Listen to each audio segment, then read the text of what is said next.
Hello and welcome to Ticket Manager's All Access interview series, engaging leaders from across the sports marketing spectrum to identify and explore critical issues in the business of sports, entertainment, sponsorship, activation, ticketing, hospitality, and even more. I'm your host, Jim Andrews. Joining me on this episode is Aaron Pryor, Executive Vice President and Chief Marketing Officer for First Horizon Bank, a leading financial services company in the southeastern U.S. and one that's growing. Welcome, Aaron. Thank you so much for joining us. Hey, Jim. Thanks for having me. Looking forward to this conversation. Let's just start off by talking a little bit about First Horizon. And of course, you've got many different types of sports and entertainment partnerships. So if you can just start us off with talking a little bit about the company and then really what the strategy is behind your different partnerships, in terms of what are the goals and objectives you're planning to achieve and where maybe sponsorship fits in your overall marketing mix. Well, First Horizon, we are a Southeastern based bank. We're headquartered in Memphis, Tennessee. We're approximately 90 billion in assets. And, we have a lot of fantastic markets within our footprint. So when you think about what we're looking for within the partnerships and in the sponsorships are more around it. It really varies. Some of it is awareness. Some of it is client entertainment. I personally love the sponsorships that are full funnel, that really have that awareness, driving that awareness, familiarity, but also drive down the funnel into the client experience or lead generation. So we have some great sponsorships today within our footprint. With Nashville, we have First Horizon Park. They've done some great work with Fifth and Broadway. We've got some, really fantastic markets, from Miami to Atlanta to Charlotte to Nashville to Dallas. We do a lot. It's a mix between local and centralized. So every market is different and every market has different goals and different objectives and are at different places within, their business cycles. And so we work directly with the local markets to determine, what is right for them. What is, maybe a sports sponsorship or partnership makes sense in one market, but not another. So we may want to partner with an art museum or, an installation or something of that nature. And so my team, sponsorships fall underneath brand strategy. So I have a wonderful, fantastic person on my team. Her name is Paula Beal, who runs brand strategy, and she and her team will get involved and look at what are the opportunities and then work with the local partners in the market and with the local teams in the market to make sure that there's a fit. And so that's really how the structure is today. In that case, you've got a lot of different objectives, as you said, sometimes full funnel, sometimes very targeted at different places along the customer journey. And that's both B2C and B2B, I'm assuming. Yes. So, with the bigger sponsorships and some of the more awareness, if you're thinking naming rights on the outside of a stadium or things like that, you're going to have, the entire community. You're going to get the B2C and the B2B. I think a lot of times there's a B2B2C component in there too, and so it's twofold. Again, it goes back to what's the objective. If we're trying to drive awareness, that's awareness within all consumers within the market. If we're trying to drive more mid to lower funnel, they'll be more targeted. So, events or types of partnerships where we're inviting maybe a specific prospect or client base and really pushing more of a lead generation. That could be a more B2B tactic. It just depends on what the objective is for that particular partnership. And I think it's critical to determine that at the outset, not wait until you're in there and then think, okay, what are we going to do with this? It's nice to have the fun, shiny things, but if they're not, returning or making an impact for you, then it's hard to explain that, if you will, down the road. I want to get into activation at some point, but you just mentioned something really interesting, and that is, that upfront work is really important, right? That whether screening or vetting, whatever process whatever name you want to put on that process. Can you talk a little bit about that in terms of how you go about, and I'm sure like most people who sit in your seat and the people on your team, you get a lot of proposals and communications that come in the door, and people who they think they have the perfect opportunity for First Horizon. So, can you give us a sense of how you kind of look at those, or maybe go and proactively find opportunities if that's the case? Yeah. So, we do get a lot of inquiries or, opportunities around things that exist. There's so many great programs out there and so many great teams and events and all the things, right? But we can't do them all. So the first lens that my team takes is it a match for the brand? There's some things that just don't make sense for us, and where, how we're positioned within the markets, or how, maybe the direction we're going strategically. So, I mean, that's your first just high level, line item. And then it's about, again, what are we trying to drive? Is it awareness? Is it conversion? What's the overall objective? What is it tied to? And then who is attending? Who is going to align with that partnership also, or really find that partnership, valuable from the consumer side too. So it's that associate, maybe not the partnership valuable, but the association. Are they going to make the right association? And so there's a lot of work that goes into the front line. I think, when we get some of those proposals and the things that we are looking into, or we kind of say, hey, maybe this is something we should look further into, I would just always recommend to, vendors or partners that are looking to gain sponsors, start there. Start with the who and the what, and give the value up front. And that takes a lot of the time out of maybe the close cycle for the partner or the sponsor also. In all of your markets, obviously there are lots of things going on, right? In terms of not only competitive activity, in terms of other folks in your category, they're out there sponsoring, but even within some one of the properties that you have a partnership with, there are other sponsors who are also competing for attention, and to make sure that they're making that association. I think that's one of the biggest challenges of being a sponsor, is making sure that what you're doing is seen, and not just seen, but is seen to be relevant and engaging with customers. And that's where we get to that idea of activation, right? It's not just about, hey, we put our name on the building, that's great, everybody's going to love us. So can you talk a little bit about how First Horizon is activating, and maybe some of the things that you've done that you really either are most proud of or have gotten good results for you? I think that is an excellent point in terms of the activation. It's especially when you're looking at it from a budget perspective or from a budget lens.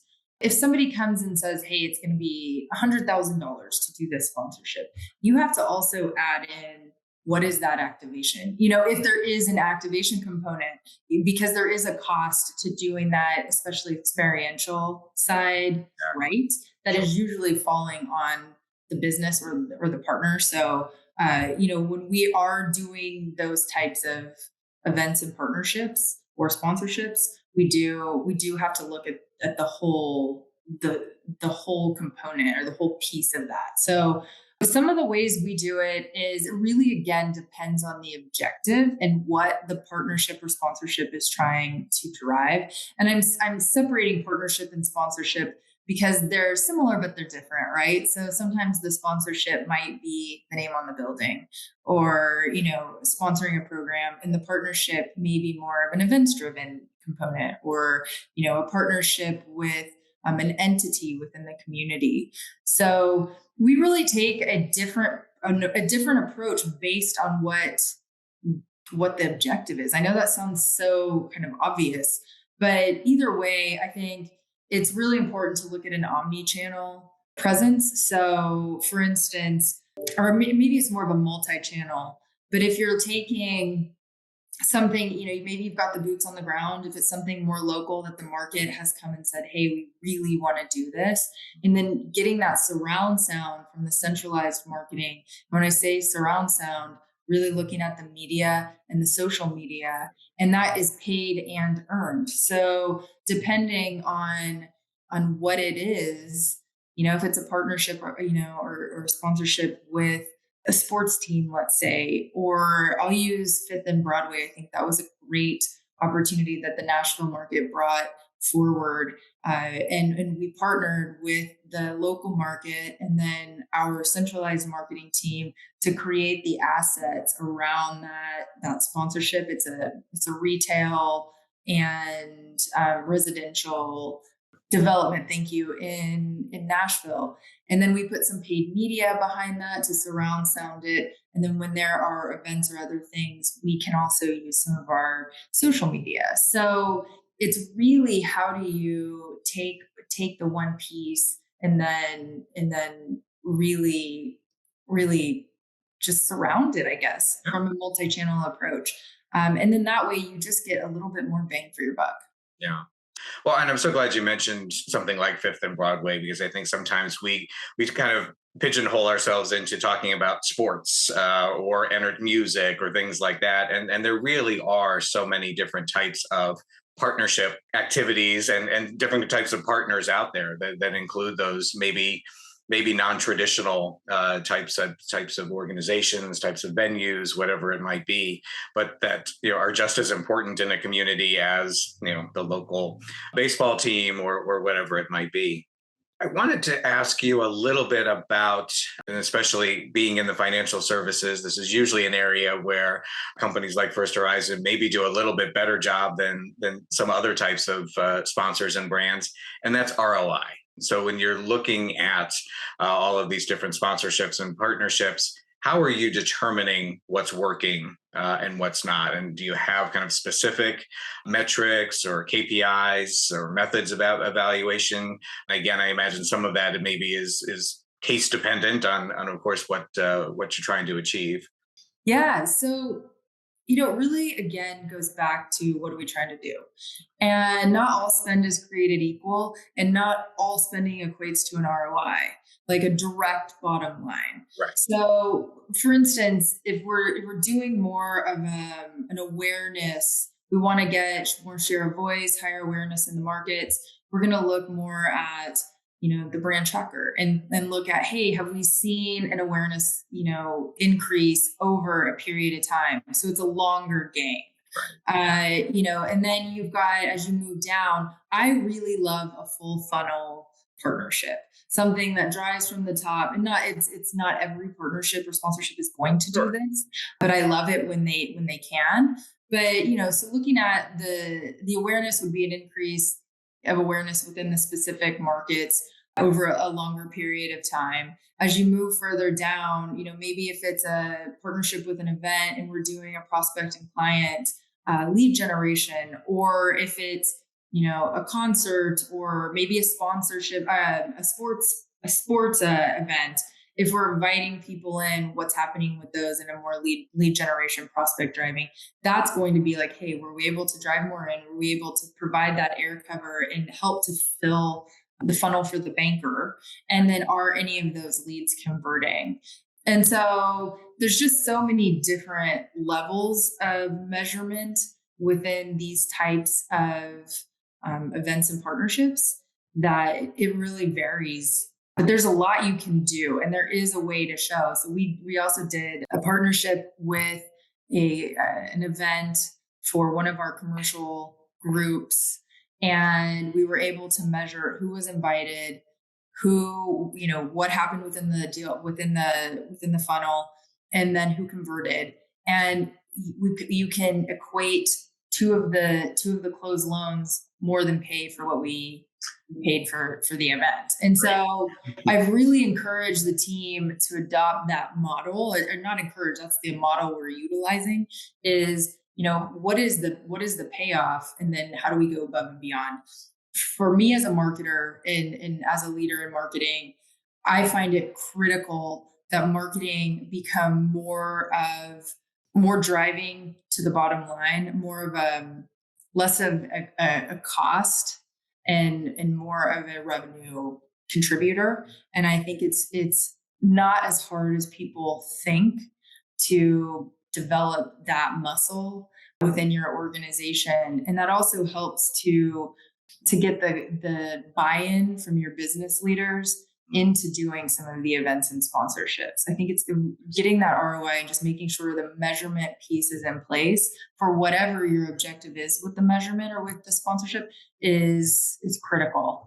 I couldn't agree more. You're preaching to the choir here. Somebody who's been doing this for a long time, and I remember starting out. I'm not going to say how many years ago, but so often you heard, well, sponsorships can't really be measured. We do this, and we know it's a good thing to do, and yeah, we can look at the top of the funnel stuff is easy to see if we're moving a needle on awareness, but there's so many other things that we're doing in the marketplace. How could we isolate it? And especially it may have been more difficult 30, 40 years ago, but technology now has allowed us to really kind of drill down deeper into those types of things. And now you can literally look at the data of here's who we gave tickets to, here's who attended, and we can connect that to our CRM systems and just follow these people kind of almost automatically.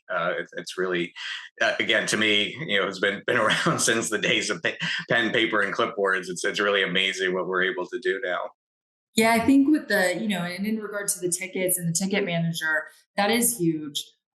As you grow and become a larger institution, that client entertainment and client experience, if you will, is really important, especially, as you build the relationships. And that's both consumer and commercial clients. And I think the management of the tickets has been, it's gotten so much more, what's the word I'm looking for? So much more, it's easier, right? Using applications such as Ticket Manager and other things, and getting the local markets to engage there, because to your point, you can then see, where things are going. You can again show the value for the spend. I do think, in most institutions have the suites and the tickets and all the things to the local pieces, because it's also critical to show the support for the community. And having the local sponsorships and ticket partnerships and all the things are critical to that, and really play a big piece into, as you move up in terms of the centralized to the local. I think it's a critical component. Erin, I'd just like to ask you, looking maybe a little bit down the road, what would you like to see?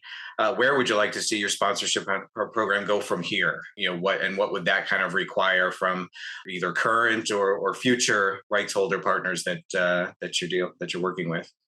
Yeah, from on the local side, or the more, growth market specific side, we're getting better alignment between the centralized marketing component and our local markets. I think that is critical in terms of partnership. Like I mentioned earlier, that, from the centralized piece, the team, we can sit here and say, oh, we think it would be great for this market. But if we get into the market and they're like, we never would want to do that, then A, it's never going to work. And for a number of reasons, and B, you're just not going to see the success. And so partnering more closely with our markets has been amazing. So we've been doing that over the past year. We're building out some plans for some of the specific markets that have that multi-channel approach, and also helping to think outside the box. Like they're helping us to think outside of the box in terms of what is right for them. Sure. And I think we're helping them, the markets, think outside a little bit of maybe some opportunities that they hadn't really thought about. So I think that partnership is critical. And then from a centralized sponsorship and partnership, it's really aligning our brand more closely with additional entities that can provide that full funnel experience from the top down. And where are we going to get that value as we continue to drive forward and to drive growth in the institution? Because partnerships, sponsorships, and events they really are critical. And they're things that the bankers ask for regularly.